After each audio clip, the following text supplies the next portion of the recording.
Handa na ba kayo? Sa darating na Disyembre, muling babalutin ng apoy at dugo ang Valhalla Arena. Ang mga Diyos at tao ay muling magsasalpukan sa pinakamalupit na laban para sa kaligtasan ng sangkatauhan. Sa ikalawang trailer ng Record of Ragnarok 3, masisilayan natin ang mga mandirigmang nag-alay ng lahat: pleasure, love, pride, justice, passion, at purity, mga puwersang nagsalubong upang hubugin ang kapalaran ng mundo. At ngayon, dumating na ang bagong henerasyon ng mga bayani at Diyos na magpapatuloy sa walang hanggang digmaan. Ito na ang simula ng pinakamapanganib na yugto ng Ragnarok. Ito ang tatalakayin ko ngayon, kaya kung handa ka na, Teren, at simulan na natin. What's up mga Cooks, Manga Moto nagbabalik. Tatalakayin natin ang ikalawang trailer ng Record of Ragnarok para sa Season 3. At speaking of trailer, lumabas na nga ang ikalawang pasilip nitong darating na Desyembre. Sa unang eksena pa lang, makikita agad si Brunhilde na naglalakad sa mahabang pasilyo, at dito nagsisimula ang matitinding simbolismo ng bawat mandirigma. Unahin natin si Lubo, ang kumakatawan sa pleasure. Para sa kanya, ang laban ay hindi lang simpleng patayan, kundi mismong kaligayahan. Kaya kahit natalo siya, masaya pa rin si Lubo. Dahil sa wakas, nakatagpo siya ng isang katunggaling karapat-dapat. Naroon rin si Adam, ang ama ng lahat ng tao, na kumakatawan sa love. Sa kanyang huling hininga, naririnig niya ang pag-iyak ng buong sangkatauhan. At sa tinig ng bawat luha, higit niyang ipinakita ang tunay na kahulugan ng pagiging ama. Kahit kapalit ang kanyang buhay, ibinigay niya ang lahat, hindi para sa sarili, kundi para sa pagmamahal niya sa kanyang mga anak, ang buong sangkatauhan. Samantala, sa panig ng mga Diyos, si Poseidon, ang makapangyarihang hari ng karagatan, ay sumisimbolo sa pride. Isa sa pinakamalakas sa Olympus, ngunit sa kanyang paningin, ang tao ay walang higit pa sa mga mahihinang insekto. Ang kanyang kayabangan ang naging sandata, ngunit ito rin ang nagdala ng kanyang pagbagsak. Sapagkat sa Record of Ragnarok, hindi lakas ang tunay na sukatan ng tagumpay, kundi ang kakayahang magpakumbaba. At sa huli, ang mismong pride na bumabalot sa katauhan ni Poseidon, ang siyang nagwakas sa kanyang buhay. At narito naman si Heracles, ang Diyos na sumisimbolo sa justice. Sa kabila ng kanyang pagiging demigod, pinili niyang manindigan para sa sangkatauhan. Para kay Heracles, ang tunay na hustisya ay hindi nakabase sa kung sino ang makapangyarihan, kundi sa kung ano ang tama. Kaya kahit ang nakatapat niya ay si Jack the Ripper, lumaban pa rin siya ng buong puso, hindi dahil sa pagkamuhi, kundi dahil naniniwala siyang kahit ang kasamaan ay dapat harapin ng may katarungan. Sa kanyang pagkamatay, ipinakita ni Heracles na ang tunay na Diyos, ay yaong handang ay alay ang sarili alang-alang sa hustisya. At mula naman sa panig ng sangkatauhan, naroon si Raiden Tamimon, na sumisimbolo sa passion.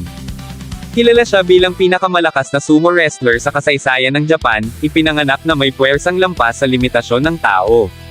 Ngunit higit sa lakas, ang kanyang tunay na sandata ay ang kanyang passion, ang matinding damdamin at determinasyong ipakita ang buong galing ng sangkatauhan.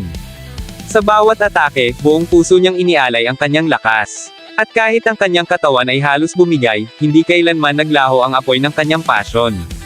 Sapagkat para kay Raiden, ang tunay na karangalan ay masusukat lamang kung ibubuhos ang lahat, hanggang sa huling hininga. At mula naman sa kasaysayan ng mga Diyos, naroon si Zero Poco, ang sumisimbolo sa purity. Isang god na may busilak na puso, ang tanging hangarin ay alisin ang paghihirap ng mga tao. Ngunit sa kanyang kabutihan, dinala niya ang lahat ng sakit at dalamhati ng sangkatauhan sa kanyang sariling balikat. Ang kanyang purity, ang dalisay na kagustuhang magligtas, ang kalaunan ding naging ugat ng kanyang trahedya. Sapagkat ang pusong walang halong kasamaan, kapag nabahira ng matinding pighati, nagiging pintuan upang lumitaw ang pinakamadilim na anyo. Sa kasunod na mga tagpo ng trailer, ipinakita ang napakaangas na pagpasok ni King Qin Shi Huang, ang unang emperador ng nagkaisang China, na binigyang buhay ng boses ni Kaito Ishikawa. Kasunod nito, ang makapangyarihang si King Hades, ang hari ng underworld, na handang ipaghiganti ang pagkamatay ng kanyang kapatid na si Poseidon. Siya'y tinig ng batikang voice actor na si Ryotaro Okiayo. Hindi rin nagpahuli ang henyo ng siyensya, si Nikola Tesla. Kahit sa kabilang buhay, ipinagpatuloy niya ang kanyang pagsasaliksik para sa kinabukasan ng sangkatauhan.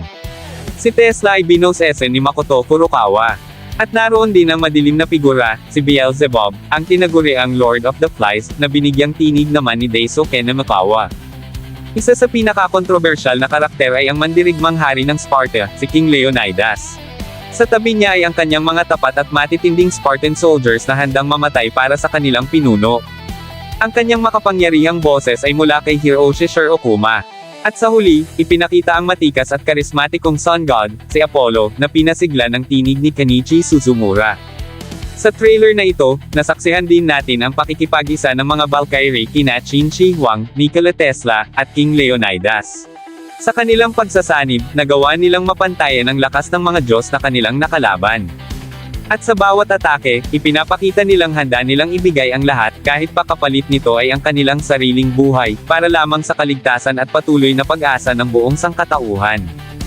Alam kong nagtatanong pa kayo kung sino-sino pa ang nagbigay boses sa mga karakter, kaya eto na. Ang pinuno ng Valkyrie, si Brunhilde, binigyang tinig ng walang iba kundi si Miyuki Sawashiro. Si Gol, si Tomoyo Kurosawa. Si Zeus, si Wataru Takagi. Si Hermes, si Junichi Suwabe. Ang Kenkoy na si Ares, si Hinata Tadakoro. Ang Moldite na si Albator, si Shiori Mikami. Ang mahinhin na si Gandalf, si Misako Tomioka. At ang pinakamapride sa lahat ng Valkyrie, si Gerilul, si Mai Tudo. At syempre, saludo tayo sa mga utak sa likod ng obra. Ang ilustrasyon mula sa walang kupas na si AZ Chika. At ang mismong may akda, ang master storyteller na si Shinya Yumura, ang utak na naghatid ng labanan ng Diyos at tao. At para sa story structure, walang iba kundi si Takumi Fukui. At dito na nagtapos, alam kong bitin ka sa kwentuhan natin, kaya sorry na agad.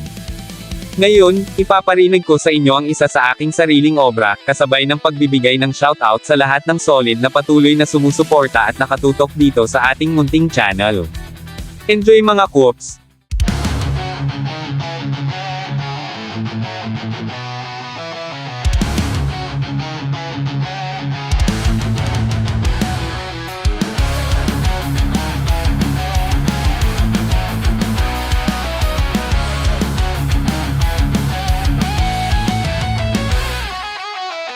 Tataas ang bandera sa sigaw ng laban.